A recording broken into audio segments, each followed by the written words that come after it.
after my natural delivery, I was diagnosed with pelvic relaxation that left me with almost no muscle tone down there. My husband, whose size was completely mismatched with my condition, refused to sleep with me anymore. When my father-in-law found out, he cornered me in the bathroom with a dark, knowing look. He confessed to suffering from acromegaly and suggested we might be a perfect physical match. That evening, I made a point of putting on a pair of black sheer stockings, but my husband, Gordon Rudd, claimed that he had a lot to deal with at work, so he grabbed his pillow and went to the study. I was so upset that I was on the verge of tears. The baby's already 3 months old, and you've only touched me once since then. I have needs too. Don't you know you have a problem? Please, just satisfy me this once. I'll squeeze tighter this time. Tighter my foot. Give me a break. You're too loose for me to feel anything. I'd get more out of my hand, and you'd better take my advice and have Dad take a look at you as soon as possible. As he walked away without hesitation, I could no longer hold back my tears. In the end, I could only blame myself. After all, I had no right to resent Gordon. My husband and I used to be deeply in love. We had always been satisfyingly intimate. 3 months ago, I gave birth to twins through natural delivery. My birth canal tore during labor. I needed more than a dozen stitches.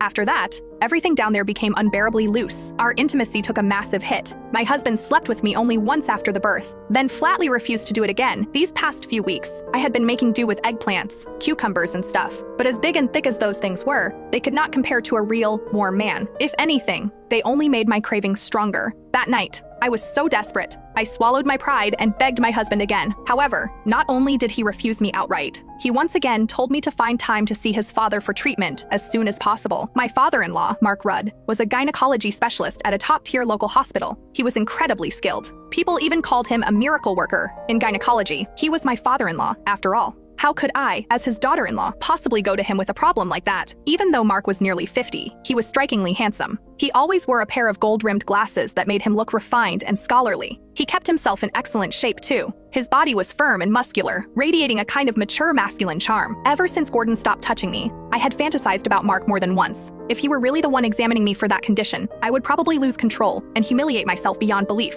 If that had happened, I would be too ashamed to even show my face in this house. While I was lost in my tangled thoughts, the sounds of intimacy drifted faintly through my in-laws' room next door. The noises were unmistakably heated. It was obvious that Mark had Janet pinned beneath him. He was thrusting hard, as Janet's breathless gasps and soft moans continued through the wall. I actually found myself feeling envious and jealous. If only I were the one underneath Mark. The thought sent what was left of my smoldering desire roaring back to life and burning hotter than ever. I could not help squeezing my thighs together and rubbing them against each other for friction. Just then, raised voices suddenly came from the room next door. Janet was loudly protesting. Mark's voice followed. He was coaxing her. I was stunned. Apparently, Mark was so vigorous that Janet could not handle it anymore.